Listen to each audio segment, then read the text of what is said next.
Hello बच्चों, नमस्कार। आज की क्लास में हम लोग करने वाले हैं क्लास 8 हिस्ट्री का चैप्टर नंबर 7 महिलाएं, जाति एवं सुधार। इस चैप्टर का सभी प्रश्न उत्तर। तो वीडियो को पूरा अंत तक देखिएगा। हम आप लोगों को बिल्कुल आसान उत्तर बताएंगे और आपको रटना नहीं पड़ेगा। पूरा जो आपको आंसर है ना बाबू, क्लास में समझ में आ जाएगा। आप खुद से आंसर लिखने के योग्य बन जाएंगे। तो चलिए बच्चों, हम लोग क्वेश्चन आंसर करना शुरू करते हैं।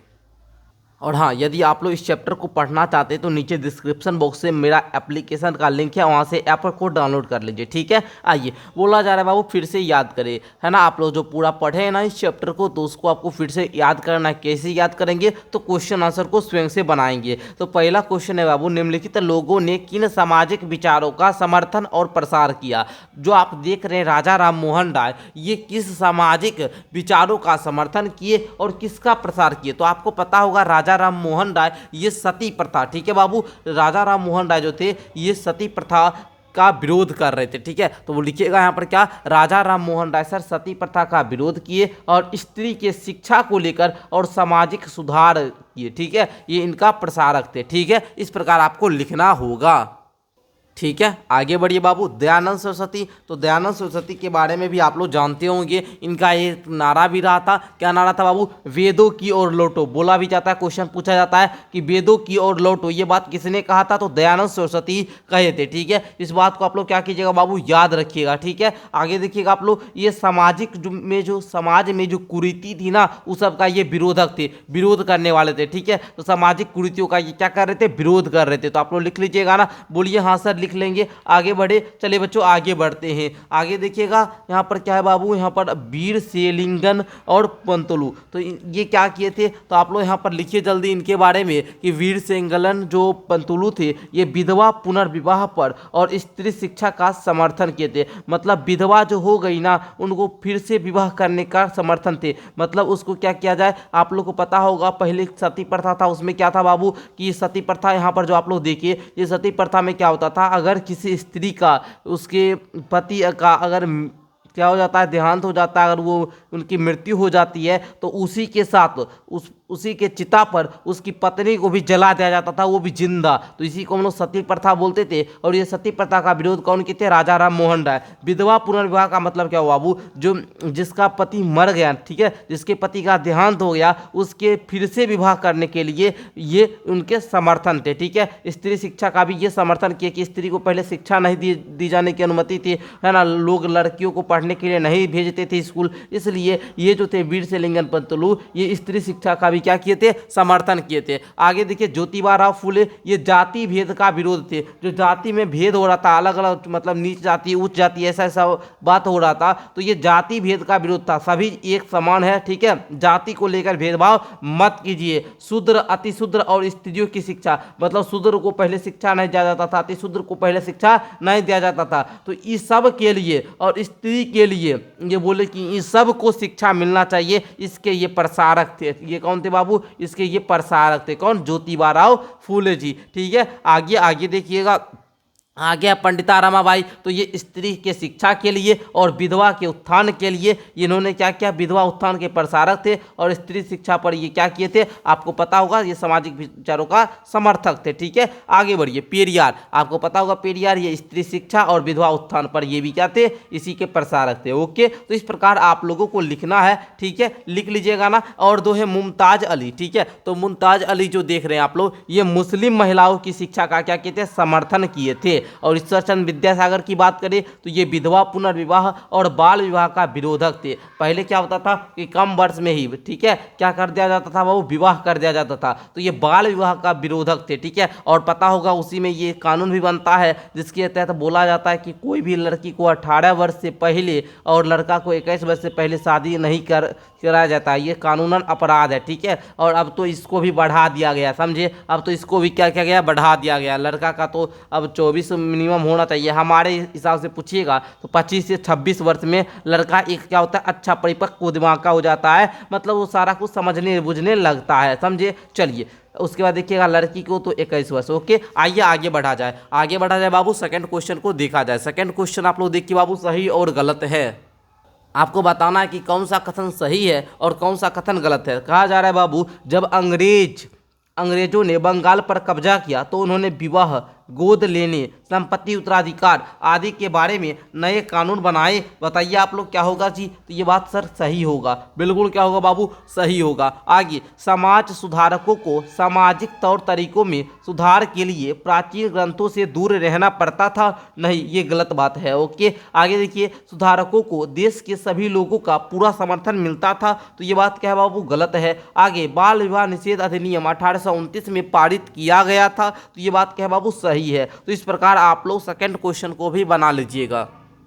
चलिए आगे के प्रश्नों को देखते हैं बाबू। आगे है आपका, आइए विचार करें। प्रश्न संख्या 3 कहता है, प्राचीन ग्रंथों के ज्ञान से सुधारकों को नए कानून बनवाने में किस तरह मदद मिली? तो बच्चों आप लोग उत्तर में क्या लिखिएगा? लिखना शुरू कीजिए, लिखिए जल्दी से कि प्राचीन ग्रंथों के ज्ञान से सुधारकों को समाज की बुराइयों को पहचानने और न्यायपूर्ण नए कानून बनाने में मदद मिली। इस प्रकार आप लोग शॉर्ट में दिए बाबू, सटीक उत्तर दिए, समझे। और एक बात आप लोग याद रखिएगा, अब आप लोग क्लास 8 का फाइनल एग्जाम देकर 9th में जाएंगे, तो 9th क्लास का बैच आप लोग का स्टार्ट हो चुका है बाबू। आप लोग को 599 रुपये में 1 साल पढ़ाया जाता है सभी विषय। अगर आप लोग जुड़ना चाहते हैं तो 62 069 57 681 पर व्हाट्सअप मैसेज करेंगे या कॉल करके आप लोग जानकारी ले सकते हैं। जो बच्चे 9th क्लास में ऑनलाइन बैच लेना चाहते हैं वो बच्चे, ठीक है। चलिए, तो इस प्रकार 3 नंबर क्वेश्चन का उत्तर लिख लिए। चौथा प्रश्न है बाबू, लड़कियों को स्कूल ना भेजने के पीछे लोगों के पास कौन कौन से कारण होते थे? मतलब लोग लड़की को क्यों नहीं स्कूल भेजना चाहता था पहले,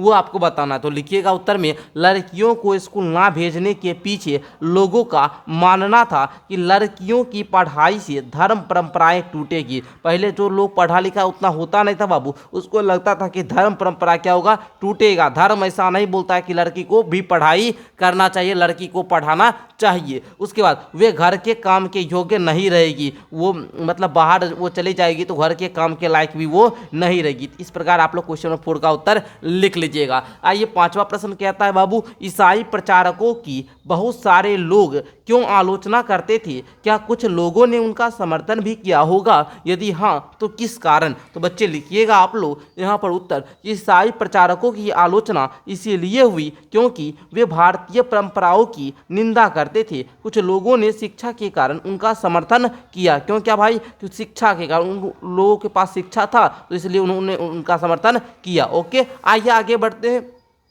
अगला प्रश्न देखिएगा बाबू, 6 नंबर क्या कहता है, अंग्रेजों के काल में ऐसे लोगों के लिए कौन से नए अवसर पैदा हुए जो निम्न मानी जाने वाली जातियों से संबंधित थे? तो लिखिएगा आप लोग क्वेश्चन नंबर 6 के उत्तर में कि अंग्रेजों के काल में शिक्षा, नौकरी और कानून के नए अवसर निम्न मानी जाने वाली जातियों के लिए क्या हुआ? खुला, जो कि उनके लिए वरदान साबित हुआ। तो इस प्रकार आप लोग लिख लीजिएगा क्वेश्चन नंबर 6 का उत्तर। ओके, आगे बढ़े, चलिए बढ़ते हैं। क्वेश्चन नंबर 7 देखिए, ज्योतिबा राव और अन्य सुधारकों ने समाज में जातीय असमानताओं, जो जाति को लेकर जो असमानता होता था, इसकी आलोचना को किस तरह सही ठहराया? तो बच्चा लिखना आप लोग जल्दी से कि ज्योतिबा राव फुले जैसे बहुत सुधारकों ने शिक्षा को लेकर, लेखन को लेकर और आंदोलन के माध्यम से, समझे, इस सब जातिगत असमानताओं का विरोध किया। शिक्षा के जरिए, लेखन के जरिए और आंदोलन करके क्या क्या, जाति में जो जातिगत असमानता होती थी, ऊंच नीच जाति के द्वारा बोला जाता था ये जाति ये काम करेगा, जो इसका पहले बोला क्या जाता था बाबू, जातिगत में क्या बोला जाता था बाबू कि अगर कोई किसी का पिता, अगर वो क्या है, मतलब मान लीजिए मोची का काम करता है तो उसका बेटा भी क्या करेगा? मोची का ही काम करेगा। अगर किसी का पिता नाई है तो उसका बेटा भी क्या करेगा? नाई का ही काम करेगा। ठीक है, ये सब बात बोला जाता था। तो ये सब का क्या किया? जातिगत असमानता था, इस सब का विरोध किए। फिर अभी हम लोग देखिए, अगर किसी के पिता कुछ भी रिक्शा भी चलाते हैं ना, तो उसका बेटा जो मन चाहे, डॉक्टर, इंजीनियर, जो मन चाहे वो बन सकता है। ठीक है, तो ये सब पहले की कुरीति के बारे में ही हम लोग इतिहास में समझते हैं। इतिहास है ही बाबू क्या, पुराने घटना के बारे में हम लोग को जानकारी देता था, किस प्रकार हम लोगों में इतना सुधार आया, किस प्रकार हम लोग बदलाव आया, वो सारा कुछ आप लोग इतिहास के जरिए ही पता चलता है। आगे देखिए 8वां प्रश्न आप लोगों का कह रहा है कि फूले ने अपनी पुस्तक गुलामीगिरी को गुलामों की आज़ादी के लिए चल रहे अमेरिकी आंदोलन को समर्पित क्यों किया? ओके बाबू, जो भी बच्चे अगर आप लोग इतिहास का प्यारे बच्चों नोट्स वगैरह लेना चाहते हैं ना, तो नोट्स आप लोग ले सकते हैं, है ना। ओनली अगर क्लास 8 सारा विषय का लीजिएगा तो आप लोगों को 299 रुपया पड़ेगा। अगर ओनली इतिहास का लीजिएगा तो आप लोगों को 151 में मिल जाएगा। लेने के लिए क्या करना है, 62 069 57 681 पर कॉल कर लेना है, ठीक है, जो कि नंबर अभी हम आपको बताए ही थे। चलिए आगे बढ़िएगा, आगे बढ़िएगा प्यारे बच्चों। क्वेश्चन नंबर 8 का आप लोग उत्तर नहीं लिखे ना, लिख लीजिए, पहले लिखिएगा, क्योंकि फूले ने, ज्योतिबा फूले ने ये महसूस किया कि भारत में गुलामी की समस्या अमेरिकी अश्वेतों जैसी है, और जो अमेरिका में जो अश्वेत के जैसा मतलब गुलामी की समस्या उसके जैसा है, जैसे अश्वेतों के साथ भेदभाव किया जाता है अमेरिका में, उस प्रकार की समस्या भारत में गुलामी की समस्या है। इसीलिए उन्होंने उनके आंदोलन को क्या क्या समर्थन दिया, इसके लिए जो आंदोलन चल रहा था उसको क्या क्या समर्थन दिया। आगे देखिए प्यारे बच्चों, अगला प्रश्न है, मंदिर प्रवेश आंदोलन के जरिए अंबेडकर क्या हासिल करना चाहते थे। आपको पता होगा कि पहले अछूतों को मतलब दलितों को क्या मंदिर में प्रवेश करने के लिए नहीं दिया जाता था, तो ये मंदिर प्रवेश आंदोलन किए थे उसके लिए, समझे। तो इसके जरिए अंबेडकर क्या हासिल करना चाहते थे। अब बताइए, मंदिर प्रवेश करने आपको नहीं दिया जाएगा, उसके लिए आप आंदोलन कीजिएगा, तो उससे क्या हासिल करना चाहिएगा कि हमको मंदिर प्रवेश मिलना चाहिए, हम पर मंदिर प्रवेश करें। तो उसी प्रकार आप लोग लिखिएगा कि अंबेडकर मंदिर प्रवेश आंदोलन से दलितों को धार्मिक समानता और सम्मान दिलाना चाहते थे। मतलब दलित जो है ना जी, ये भी क्या करे, मंदिर में प्रवेश करे, ये भी अपना धार्मिक, सभी के साथ एक धर्म को अपनाने का अधिकार है, तो ये सबके साथ धार्मिक समानता करना चाहते थे और दलितों को भी सम्मान दिलाना चाहते थे। पहले क्या किया जाता था बाबू, जो दलितों लोग होते थे इसको क्या किया जाता था, मंदिर की गेटी के पास रखा जाता था, उसका जो है ना मतलब काम करवाया जाता था, जूता वो वगैरह ये सब काम करवाया जाता था, साफ वगैरह, है ना, उसका ध्यान रखता था। मंदिर के अंदर प्रवेश करने की इजाज़त नहीं दी जाती थी। तो अंबेडकर जो मंदिर प्रवेश आंदोलन चलाए थे, इसके तहत दलितों को भी धार्मिक समानता और सम्मान मिला। ओके, आगे देखिए प्यारे बच्चों, क्वेश्चन नंबर 10 को कहा जा रहा है कि ज्योतिबा फूले और रामास्वामी नायकर राष्ट्रीय आंदोलन की आलोचना क्यों करते थे। पहला क्वेश्चन, क्या उनकी आलोचना से राष्ट्रीय संघर्ष में किसी तरह मदद मिली। दूसरा क्वेश्चन, इसमें दो क्वेश्चन आपका है, तो बोलिए, लिखिएगा आप लोग क्या कि फूले और नायकूर ने राष्ट्रीय आंदोलन की आलोचना इसीलिए की क्योंकि उनके अनुसार यह आंदोलन सामाजिक समानता को नज़रअंदाज कर रहा था। उनका मानना था कि आंदोलन ने जाति भेद, छुआछूत और स्त्रियों की स्थिति पर पर्याप्त ध्यान नहीं दिया गया। उनकी आलोचना से राष्ट्रीय आंदोलन में सुधार मिला और इसी आंदोलन अधिक समावेशी बना, समझे। इस प्रकार आप लोग क्वेश्चन नंबर 10 का भी उत्तर लिख लीजिएगा। आई होप कि अब आप लोगों का चैप्टर नंबर 7 पूरा कंप्लीट हो चुका होगा। चैप्टर नंबर 7 का सारा प्रश्न उत्तर मैंने आपको बताया। 9th क्लास के बैच लेने के लिए जो नंबर दिया गया था आप लोगों को, बस इस नंबर को याद रखिएगा। मैं फिर से एक बार दे देता हूँ, 62 069 57 681, मात्र 599 रुपया में सारा विषय पढ़ाया जाएगा, वो भी एक साल पूरा कंप्लीट सिलेबस बेहतरीन से सारे विषय के अलग अलग शिक्षक पढ़ाएंगे। तो जरूर जुड़िए आप लोग, है ना, और अपने पढ़ाई को और भी ज़्यादा इंटरेस्टिंग बनाइए। हमारे साथ आप लोगों को स्मार्ट बोर्ड पर पढ़ाया जाता है, तो जरूर जुड़िएगा, ठीक है। मिलते हैं अगली क्लास के साथ, तब तक के लिए बहुत बहुत धन्यवाद।